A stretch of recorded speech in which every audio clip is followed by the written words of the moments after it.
You are listening to Lighthearted, the official podcast of the United States Lighthouse Society. My name is Jeremy D'Entremont. Welcome. My co-host today is Cindy Johnson, award-winning volunteer of Friends of Portsmouth Harbor Lighthouses and copy editor for the U.S. Lighthouse Society. Hi, Cindy. Hi, Jeremy. This is January 30th, 2022, and this is episode 158 of Lighthearted. In a few minutes, we'll be listening to part one of a two-part interview with retired Coast Guard Rear Admiral Dan May, who had a very distinguished career as an ocean engineer for the Coast Guard, was involved in some of the most high-profile lighthouse projects in the past few decades. First, I want to mention that we are recording on January 22nd, early this past week, pretty much Sunday night into Monday. We had a major storm here on the New Hampshire seacoast.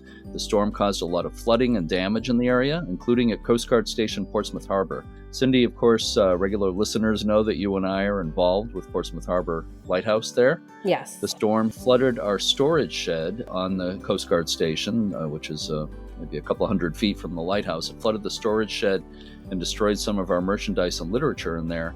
And it did some minor damage to the oil house, which is basically right on the rocks near the lighthouse, and also the walkway that goes out to the lighthouse.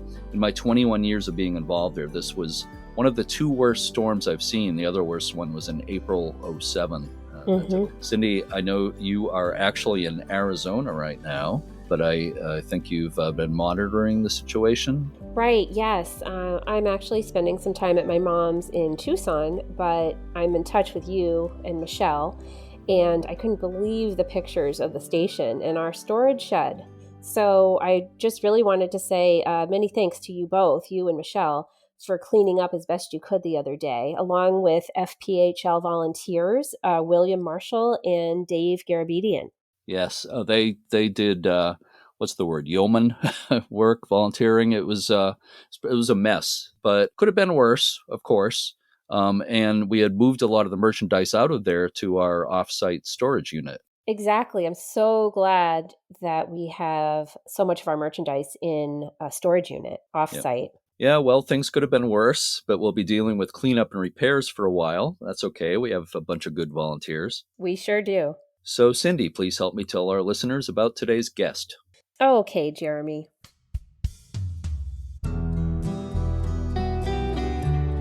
Daniel R. May graduated with a degree in ocean engineering from the U.S. Coast Guard Academy in New London, Connecticut in the class of 1979.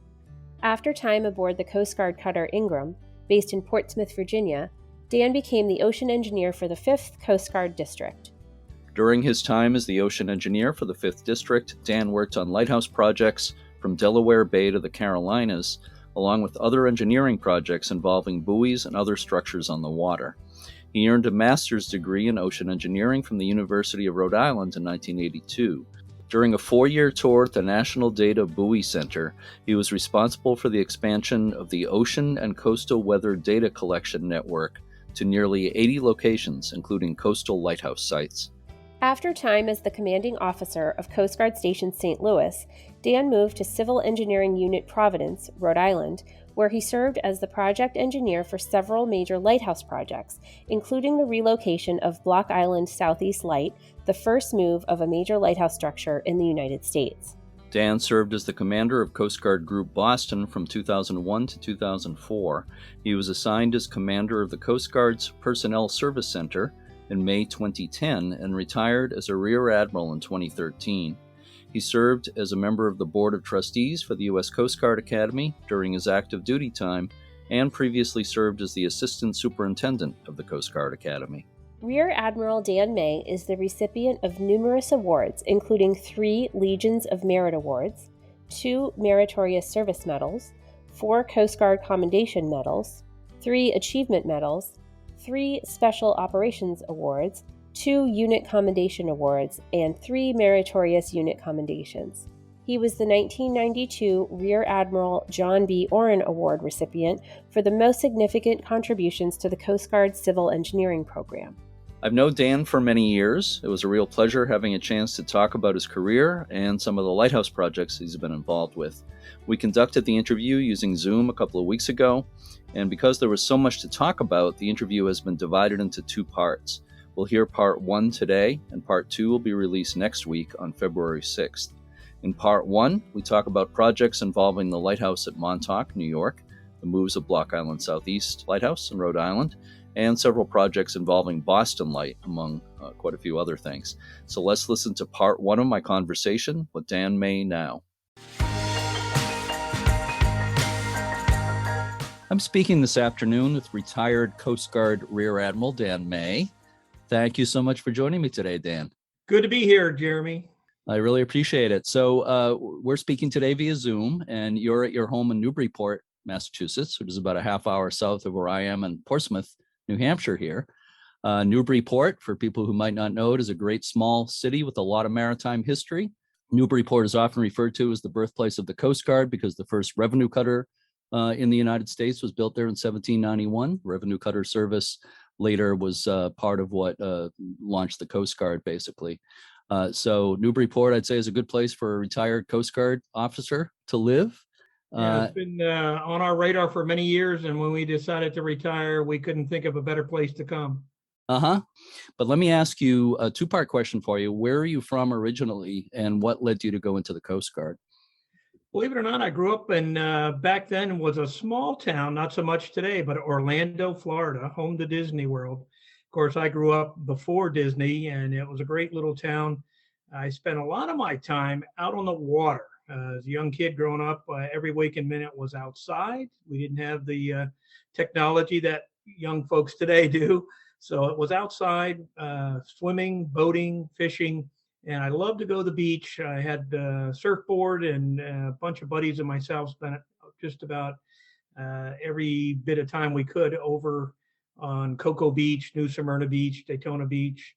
I would see these white boats going out from Cape Canaveral with later with stripes on them, and U.S. Coast Guard. It always interested me. So I actually found the Coast Guard Academy through the Naval Academy. I had a good friend of mine that went to the Naval Academy, and I was going to follow in his footsteps. He was a year older than me. But along the way, I found the Coast Guard Academy, and the more I thought about it, I said, I like the missions. I like working every day on something, saving lives, aids to navigation, all the missions that the Coast Guard had. So with my love of the water, it was a perfect fit. And off I went to the Coast Guard Academy in the summer of 1975. We're very similar in age. That's about when I started college myself. So I think we're pretty close. Yeah. And at the Coast Guard Academy, what made you decide to major in ocean engineering? I was always really good at math. And so when I first got the academy, of course, the Coast Guard Academy is an engineering college. And so they had very limited majors. Most all of them were engineering majors, but they did have a math major. And since I was really good at math, I said, I'll be a math major. And I started out on that path for about a year. And my advisor called me in one day and said, Dan, you're really good at math, but have you thought about using your math skills in one of the engineering majors? That might be a better fit for you. And that really got me thinking. And so I did. I looked at the engineering majors, and naval architecture, marine engineering, civil engineering, electrical engineering.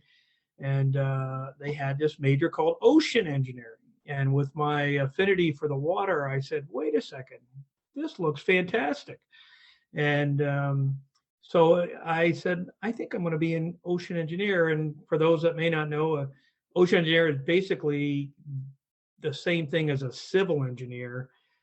It's all about design of structures and buildings. The only difference is that as an ocean engineer, you take in the effects of wind, water, waves, corrosion, those sort of things that you'll find in a marine environment. So for a kid like me who had spent all this time on the water and loved the water, I thought it was a perfect fit. And looking back now, Jeremy, after all these years, I got to say that was probably one of the best decisions I ever made, because I just loved it. Well, I guess so. Well, it certainly led to a really interesting career. And early in your career, after graduating from the academy, for some time you were the ocean engineer for the 5th Coast Guard District, right? Which covers Delaware Bay down to I think as far as South Carolina. and you were involved in a number of projects in that position. One thing I understand you actually had some involvement with Cape Hatteras Lighthouse in North Carolina, kind of in the early days of when they were talking about what to do about the erosion problem there. I did, and it was just a great area for me as a young engineer working. That area was so diverse. You had the Chesapeake Bay in the northern part of what pretty much they call Delmarva, Delaware, Maryland, Virginia, and then of course the Carolinas. But the lighthouses that we worked on were so diverse because you had the big, what I would call the tall landmark lighthouses like Hatteras, Bodie Island, Currituck Beach, Cape Lookout. And then you got up into the bay and you had these caisson structures, you had screw pile structures, you had all these different types. But I did spend a lot of time in the Outer Banks, and I was fascinated with Hatteras, obviously because of its prominence as the tallest brick lighthouse in America, and just so majestic in that barber pole black and white paint daymark shape.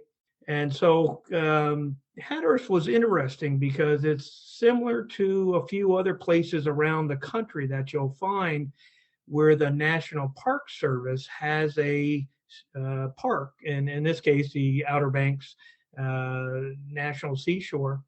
The Coast Guard transferred all of the property and buildings over to the Park Service. So the Coast Guard was only responsible for the light, not the structure of the building. We became good partners to work with the Park Service. And so during my time, I had been down there many times, and I had met a couple of engineers from the Park Service. And at that time, this was around 1980, 1981, Hatteras was being severely eroded. And that's going to be a common thing, I think, in our discussion today. Many lighthouses across this country are threatened by erosion. So Hatteras being one of those. And so the Park Service came to me and said, hey, you've got some experience and knowledge as an ocean engineer. And you've got a lot of records that we may not have. Could you, help us out? Give us your thoughts. And so I did. I spent about a month making a number of trips down there. And I also went back through the Coast Guard records. And one of the interesting things I found dating back to the 1700s is that particular point of land had always been subject to storms and erosion. And then it would go through periods of sand building back up. And so it was this cyclical pattern. But the interesting thing I found was that it never quite built back to its original state. So in other words, there's a net loss of sand. Yep. And so I mapped all this out over about a 200 and some year period. And then the other thing I found, which again, as an ocean engineer, you're involved in building structures in the water. The Navy in the 1940s, to protect, they had built an installation just north of Hatteras. To protect that installation, they built groins, which are rock structures perpendicular to the coastline out into the ocean. Well, that did a great job of trapping sand. There's a thing called the Littoral Drifts, which is the drift of sand along the east coast of the United States. Typically, along that stretch of Hatteras, it's north to south. So the groins did a great job of trapping sand for the Navy. Unfortunately, the sand that would have come up and piled up on Hatteras didn't do so. So that just exasperated the problem a little bit worse. So finally, after a lot of study and research, I got together back with the Park Service, and my conclusion and report to them was, eventually you're going to have to move the lighthouse. And so this was around 80, 81. They saw that then as a daunting task, as you can imagine. And they said, well, we'll continue to look into it. And I said, okay, fine. You've got my report, but I'm convinced sooner or later you will have to move the lighthouse. And sure enough, I think it was about 20 years that they eventually ended up moving it around year 2000. But as I predicted, that's exactly what we had to do to save it. Yeah. And even when they finally did move it, I know there's a lot of resistance to it, but I think it's a very good thing that it was finally moved. It was. And, we're going to try to cover a lot of ground here. I know you've had a very illustrious career and involvement with a lot of lighthouse projects. But during the time you were at the 5th District, anything else that really stands out for you as far as lighthouse projects? We had a number of them. I was there for about 2.5, 3 years. And one of the neat things I'll mention as we talk of some other lights, but one of the neat things about working on lighthouse, the Coast Guard not only has Coast Guard men and women, but also civilians that are dedicated and really a lot of them experts in their own right in working lighthouse. I was very fortunate, and it's probably one of the reasons that I got to enjoy working on lighthouses as much as I did. A gentleman by the name of Charlie Bain, still good friends today.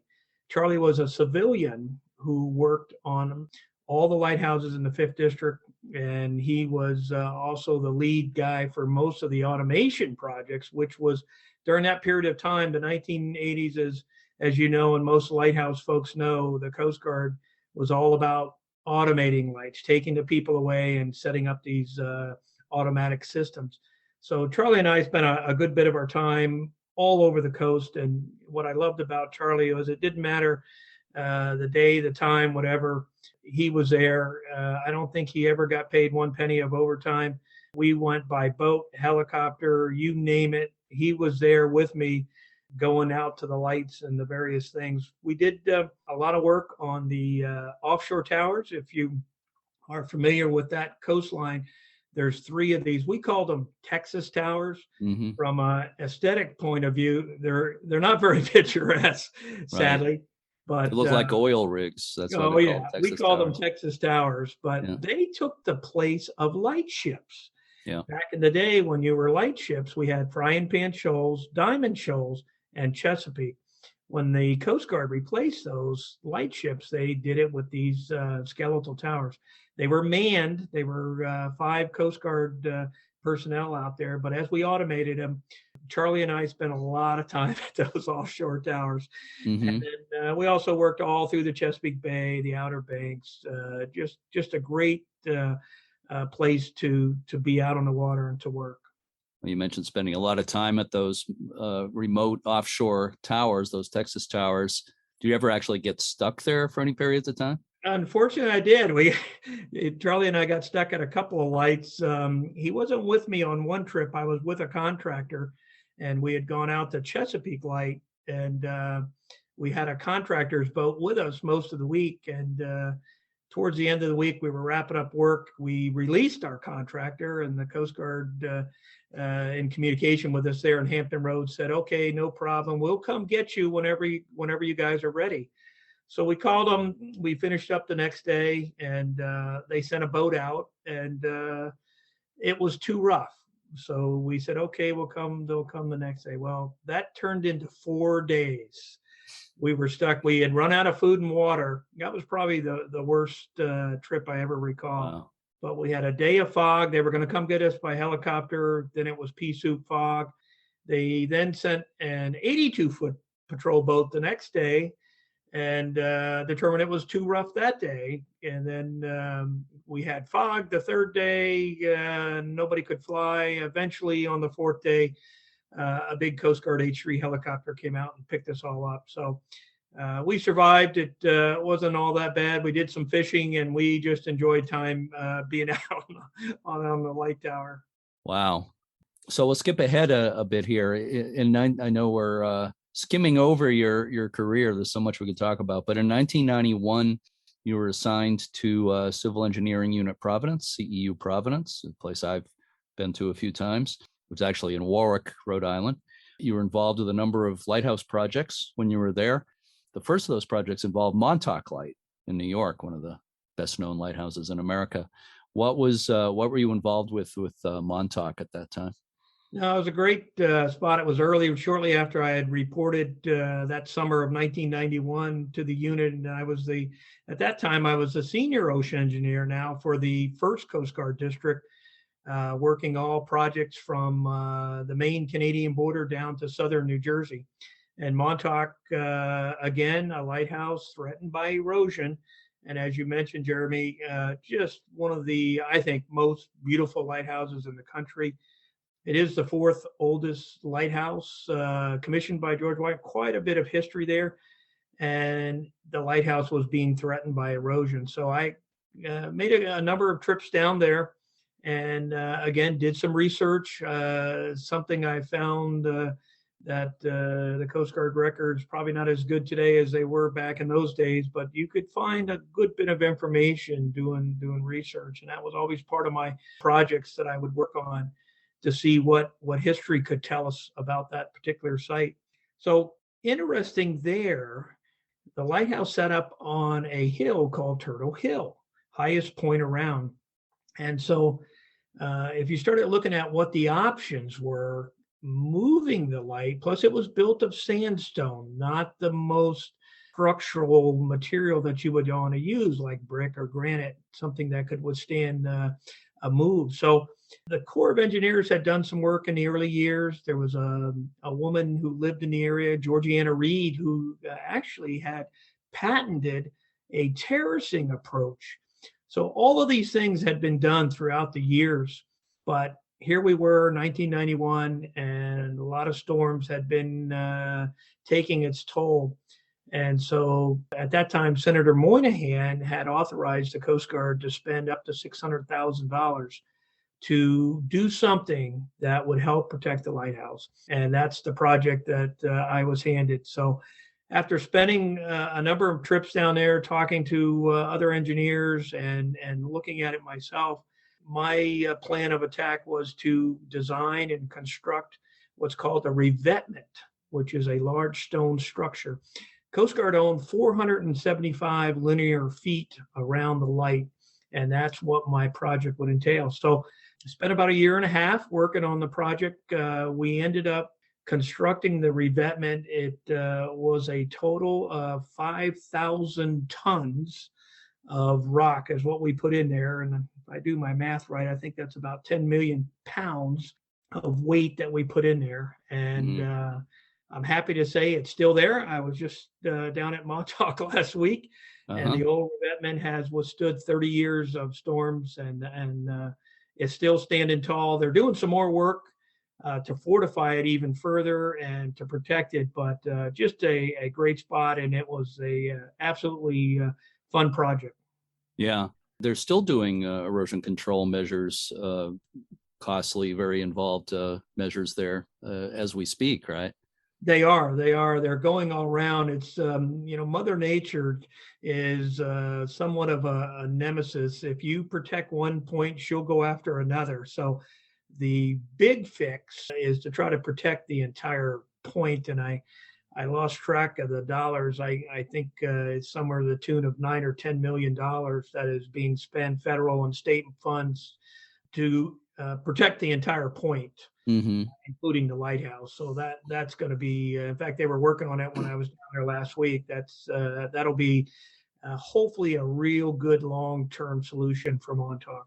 Let's hope. I understand you were actually at the lighthouse during the famous perfect storm. It was used to be known as the no-name storm, then became famous as the perfect storm in October 91. What was it like being there for that? Unbelievable, Jeremy. Yeah, it just happened to be, coincidence. I had planned a trip down there. I was still doing some early design work and kind of really making some ideas in my mind of how I would design this revetment. And I made a trip down there. I was there actually on the 30th of October. I climbed up into the tower and I wanted to shoot down at these waves. There were 25 to 30 foot waves crashing on Montauk Point. And so I went up in the tower. It originally was an 80-foot tower. About 20 feet was added on later in 1860. So about a 100-foot tower. And I probably didn't have the good judgment that I have today, because I opened the door to the catwalk and I actually ventured out onto the catwalk. We were probably 60, 70 miles an hour, and I was immediately pinned up against the side of the light tower. But luckily, I got the pictures that I needed, and I was able to very carefully make my way back inside the light tower. But believe it or not, those pictures were worth their weight in gold, because when I sat down days later back at the drafting table, those pictures were immensely important for me to see the wave action and how that impacted. So I survived, and it worked out great. Not sure I'd do it again.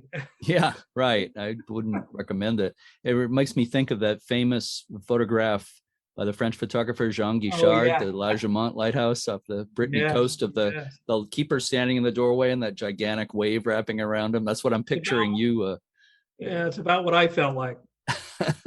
Yeah. Well, he survived too, but there's an urban myth that that guy didn't survive, and that was in that photo, but he did in fact survive. So moving ahead again a bit, you were involved with the move of Block Island Southeast Lighthouse in Rhode Island in 1993, another one of, I think, one of the most spectacular lighthouses architecturally in the country. I would agree with that. That lighthouse, the first time I ever saw it, I fell in love with it. Beautiful Gothic revival architecture. And that project came on kind of the heels of Montauk. And I was assigned the project to be the project engineer responsible for the Coast Guard, and working with the Corps of Engineers had the lead, along with contractor International Chimney and expert house movers. But I was there to ensure that everything went according to plan with the Coast Guard. It was a fascinating project. I learned a lot in working with the other engineers, and we found that there was no foundation underneath the lighthouse, which was kind of hard to believe. We had to create a foundation in order to move it, and then we had to build a new foundation. The other thing was the Coast Guard had taken the lens out because the lighthouse was threatened. The lens had come out, was in the museum, and we constructed a skeleton tower with a modern optic on it. That became the operational light in 1987. Mm-hmm. Now we were in the early 90s and we were moving the light. Well, we determined the location of where the lighthouse was going to be was exactly right where that skeleton tower was. So we had to move the skeleton tower to make room for the lighthouse. But it was a great project to be involved with. I made a lot of good friends with a lot of good folks that would pay off huge dividends on other projects. And it was just a great project to be involved with.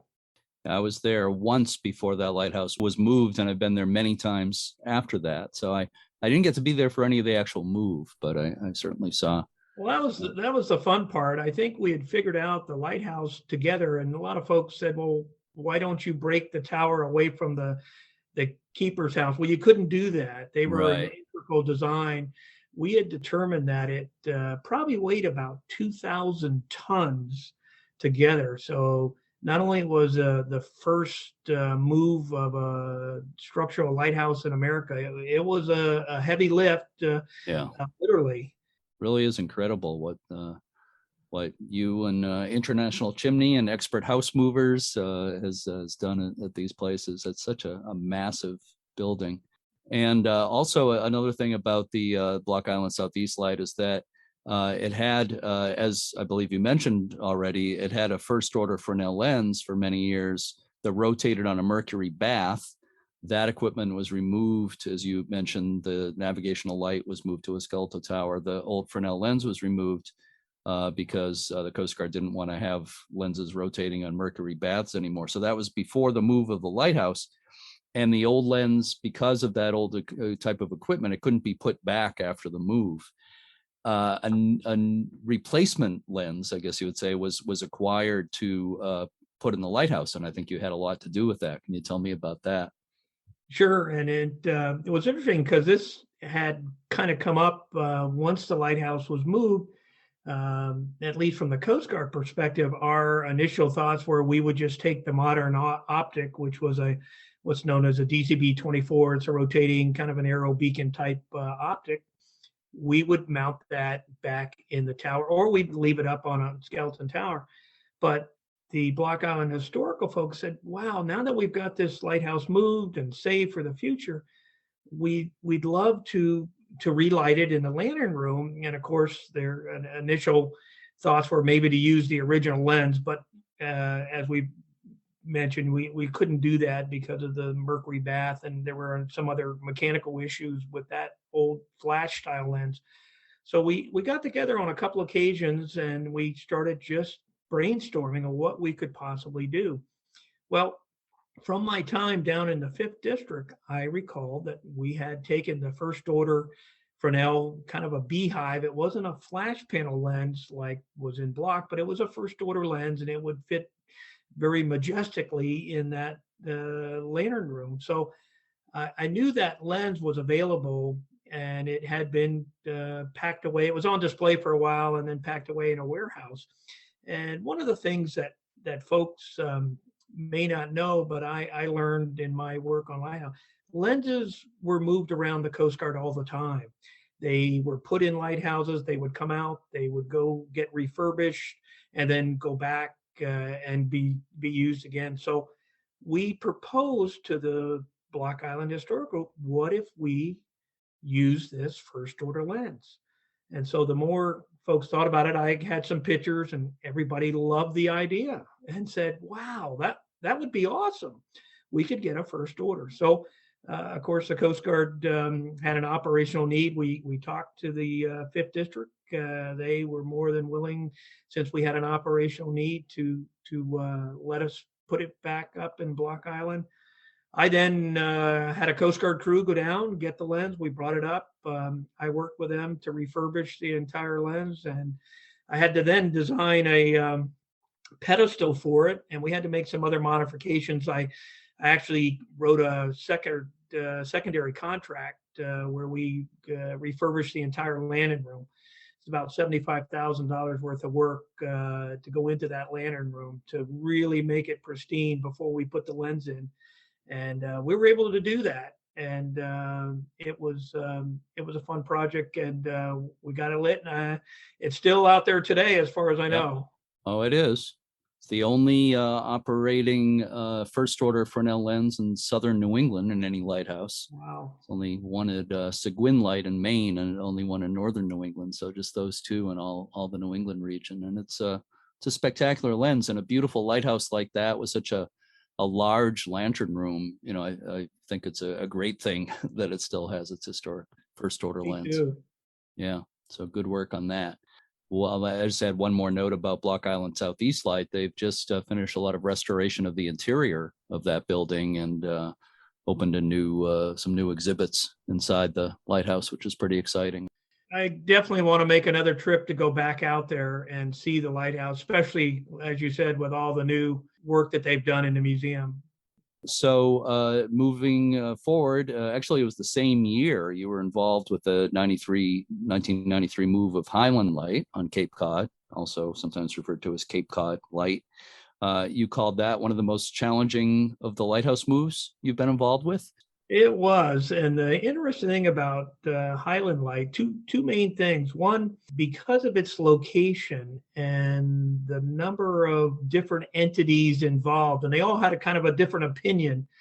My biggest challenge, as I mentioned, there are two. One, the first one was seeing how I could get all these entities to agree on a plan forward. There was no, in this case, there was no question we were going to have to move the lighthouse to save it. And so surrounding, for those that have been out there will know that you've got the Cape Cod National Seashore, and you've got a historic 9 holes link golf course that surrounds the lighthouse. You also have the Highland House, which is a very historic old hotel back from the 1800s that is preserved and now open as a museum. You also had the town of Truro, and the road that entered into the light was owned by the town. So I had all these different competing factions, if you will, and my challenge as the project engineer, otherwise known as a ringleader, my task was to get everybody to agree on a way forward. That was not as easy as it sounds. And of course, my biggest challenge was that there were no funds associated with moving this lighthouse.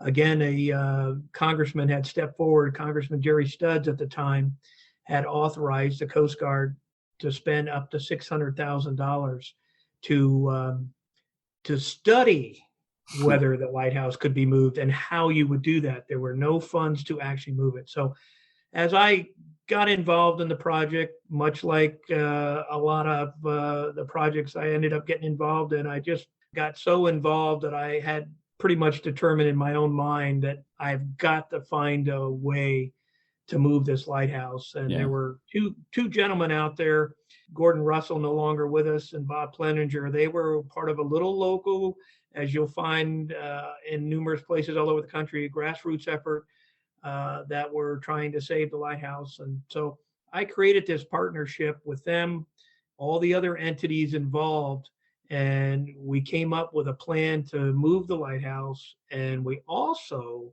found the way through some intricate wheeling and dealing that I was able to pull off. We actually came up with the $1.5 million to actually move the lighthouse. So looking back, as you said, Jeremy, whether I could do that today, I'm not so sure, but I was able to pull it off. And I got to go back about 10 years later.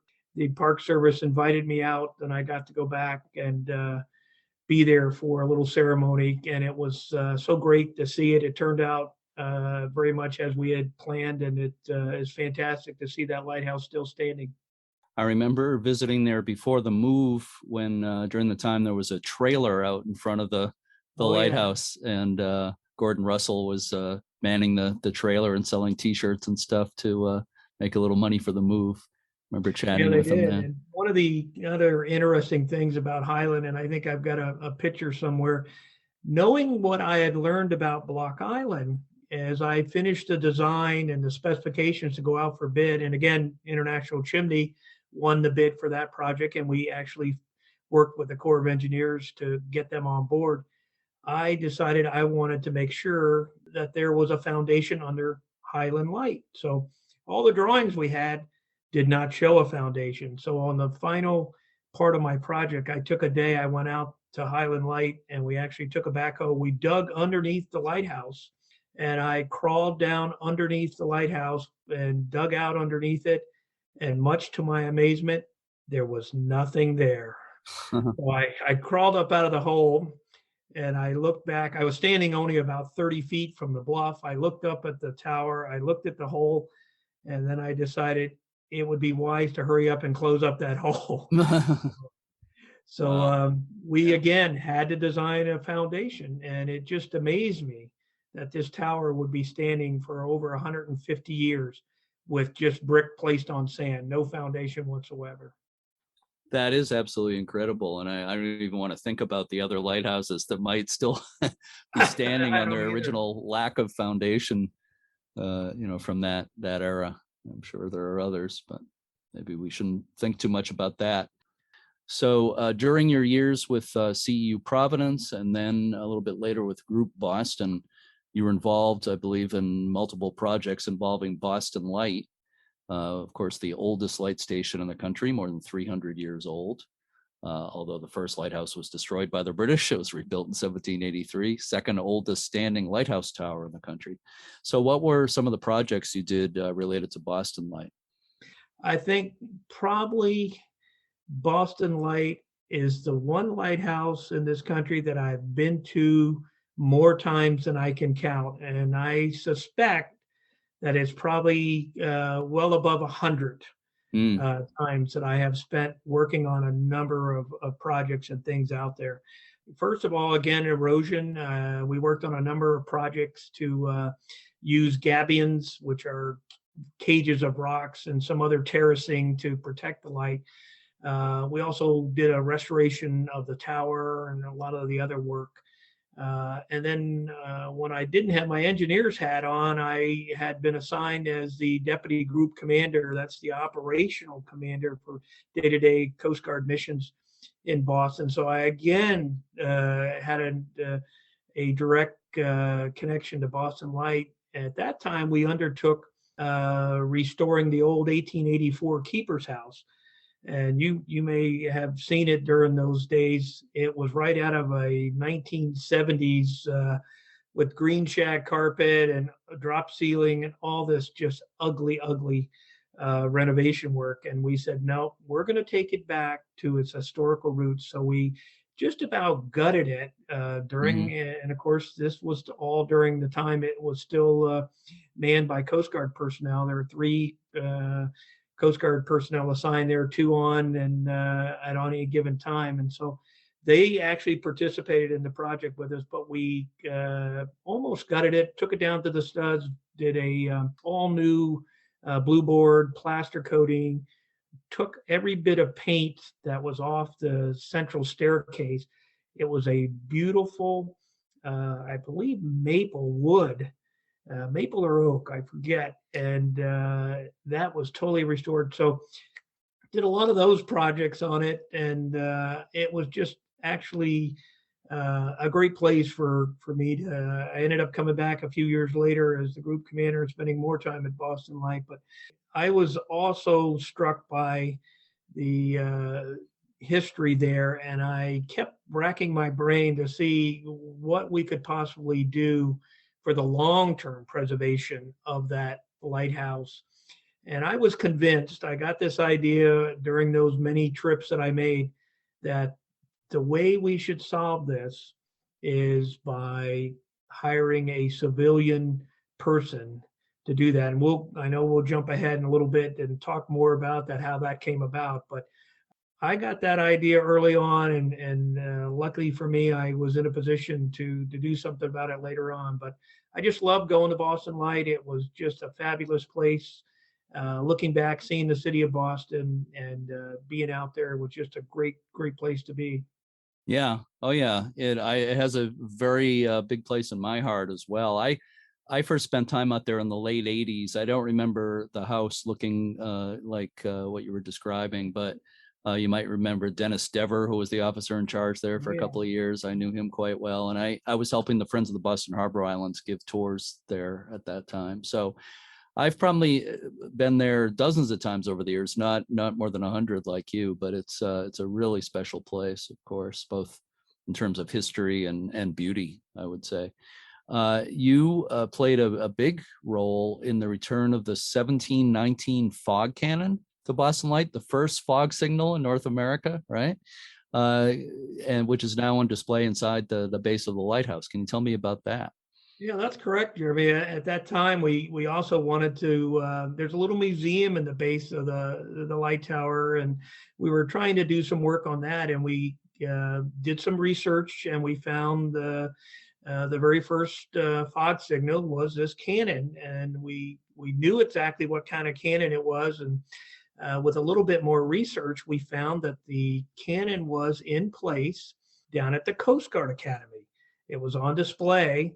And so we reached out to the Coast Guard Academy, and they were kind enough to let us have it back. And I went down, and we actually flew it back by helicopter. And our good friends over at the USS Constitution were kind enough to build a carriage for it. So today it's appropriately protected inside that little museum at the base of the tower, sitting in its beautiful wooden carriage.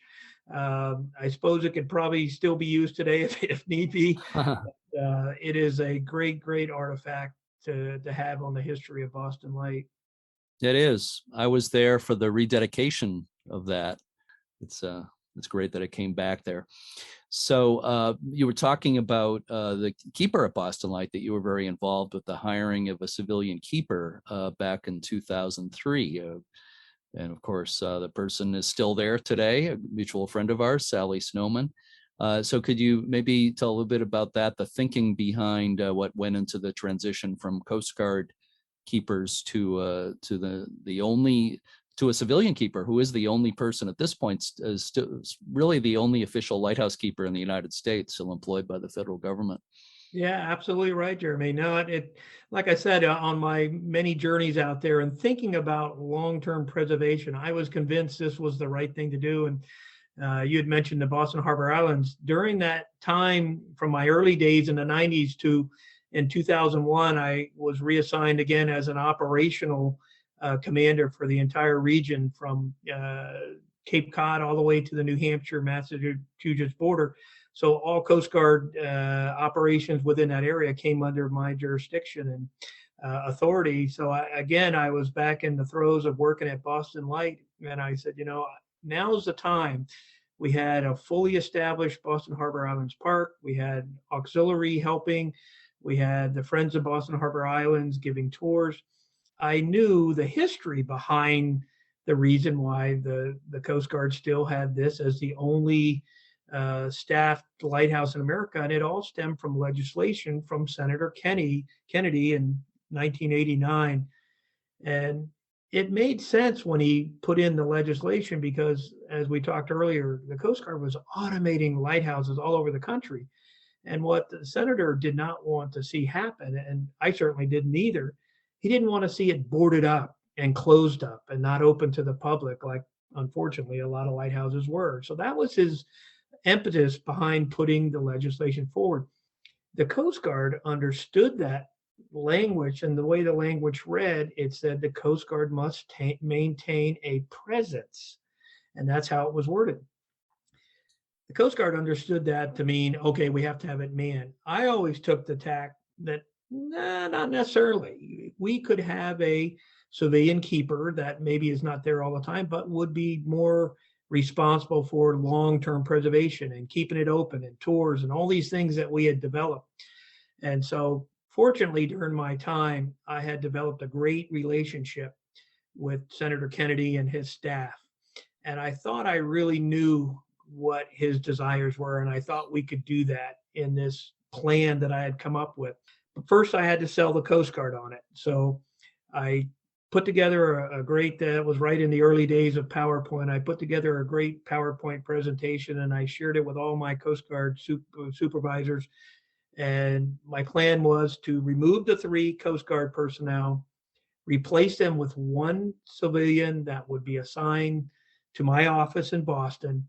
They would have the ultimate responsibility for the long-term preservation, upkeep, maintenance, interaction, public visitation, and they would also be the designated keeper for the light. Well, everybody in the Coast Guard loved the plan. And so they said, well, and I was a captain at the time, they said, well, Captain May, all you have to do is convince Senator Kennedy. So there was my challenge. But like I said, I had developed a great relationship.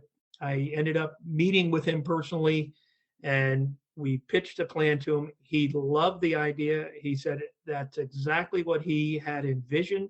He thought this would be the great way to keep it for the long term. And he gave us the green light to go forth, and away we went. And we were able to get those 3 Coast Guard personnel off to a better duty station and a place where their skills could really be used. And then, as you mentioned, we had to then hire a civilian. So we went out nationwide. Believe it or not, we had over 1,000 applications for the position.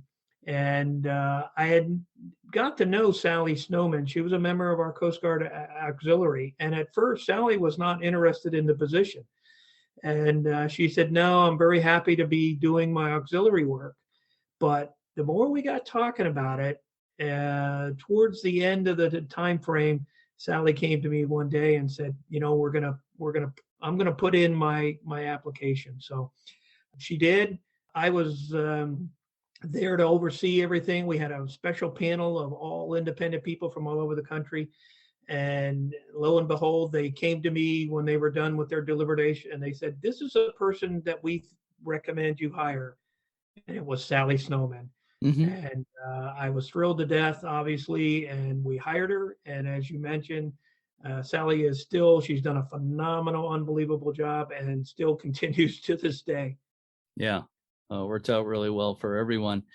Just a little aside here, I was there in October '89 at Boston Light on the day the legislation was announced. Actually, Senator Ted Kennedy went out there with a bunch of press, and I believe I was the only one who took video of that event with my VHS camcorder. So I have that entire kind of, I wouldn't call it a press conference, but announcement by Senator Kennedy of the legislation to keep Boston Light staffed. It's on my website. Wow. If anybody wants to see it, NewEnglandLighthouses.net on my section on Boston Light. I'm wondering if you have any thoughts on the present situation of Boston Light. which is really, it's kind of in limbo in a lot of ways right now. It's been closed to the public in recent years. There's been a lot of damage to the landing facilities out there by storms and so forth.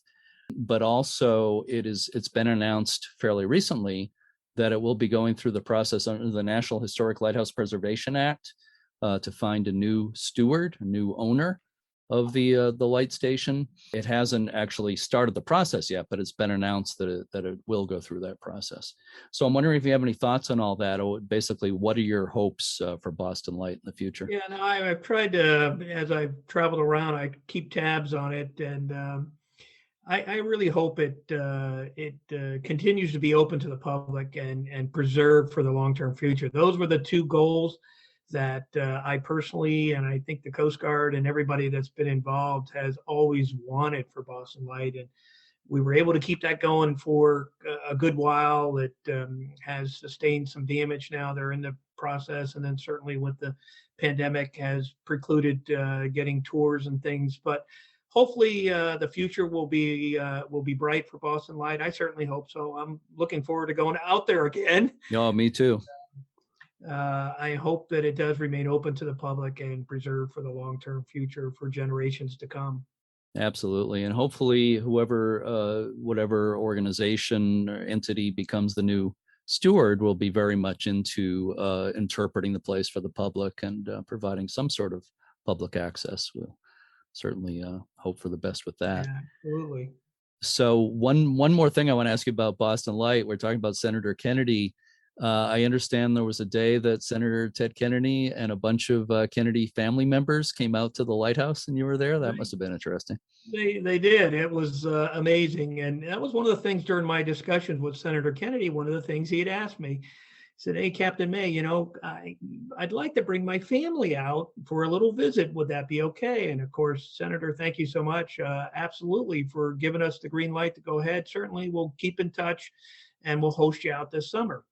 So what I didn't know when he said his family, he meant about 40 or 50 of his closest relatives. Wow. And sure enough, they did come out. And I was fortunate enough to have the assistance of a number of Coast Guard personnel came out with me, and the Coast Guard Auxiliary came out with me. And so we just had a fantastic time. We hosted the senator and all of his nieces, nephews, cousins, and everybody. I think Caroline came and brought her children, and we just had a great time out there. We gave them tours of the tower, the keeper's house. And the one interesting fact that I tell everybody is, lo and behold, what happens after the big visit? Someone had brought a football. Of course. In the middle of Boston Light, and Jeremy, you know very well how small the little grass area. It's no more than a little playground at best. And the next thing I know, a football game breaks out amongst the Kennedys on Boston Light in the middle of it. And I'm looking around. It wasn't a rough day, but it wasn't a calm day either. And so I'm looking around as the waves are crashing on the rocks and the football's flying, and I'm like, oh my goodness gracious. The last thing I want to do is lose a Kennedy over the rocks in the slide chasing a football. I think you know the history. George Worthylake, the very first keeper of Boston Light, drowned right there off the rocks. So this is what's running through my mind as I'm watching this unfold.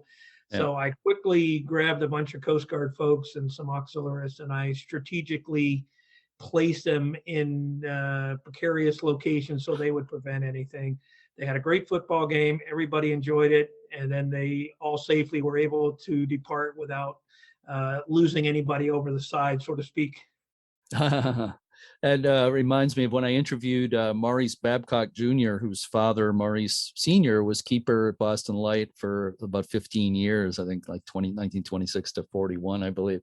Maurice Jr. told me that they love to play baseball on the island, but it's pretty small, as you said, for playing baseball. So they would go to Great Brewster, or they called it Big Brewster next door, the larger island next door. But even that is not that big for baseball, really. So he said in the water was out. The ball went in the water, you were out. And I think the games were pretty short in general. You better have a lot of baseballs if you're playing. And speaking of Big Brewster. I remember being out at Boston Light one time, and next thing we know, I was there with a couple of Coast Guard folks. A gentleman shows up, and he just was walking on the island. We had no idea where he'd come from. There was no boat, aircraft, or anything. He walked over from Big Brewster. Of course, during low tide, you could do that. Right. We pointed out he better hurry up and head back, because at high tide he's going to be in big trouble. Yeah. I believe I wasn't on the trip, but there was one Friends of the Boston Harbor Islands trip I remember quite a few years ago, where for some reason they couldn't land at Boston Light. They landed at Great Brewster, and the whole group walked back and forth. Walked over, really? Wow. Yeah. That's I kind of wished I was on that for the experience.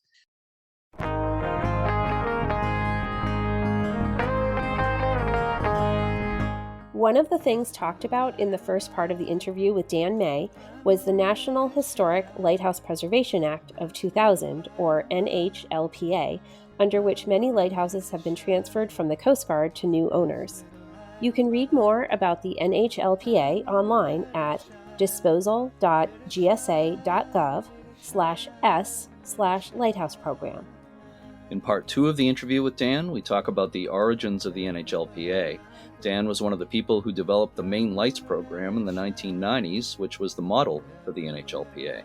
In part 2, we also talk about some of his other lighthouse projects, as well as his work with buoys on the Atlantic and on the Great Lakes, and about the things he's been doing in retirement. Listen for part 2 in episode 159, which will be released next Sunday, February 6th. Thanks, as always, to all the members, volunteers, and staff of the United States Lighthouse Society all around the world. Check out uslhs.org to learn more about the tours the Society offers, the Lighthouse Passport Program, and much more. Earlier, we talked about the recent storm that caused some flooding and damage on the New England coast. The author and therapist Shannon L. Alder once wrote, quote, "There is always a storm. There is always rain. Some experience it, some live through it, and others are made from it," unquote. As always, thanks for listening, and keep a good light.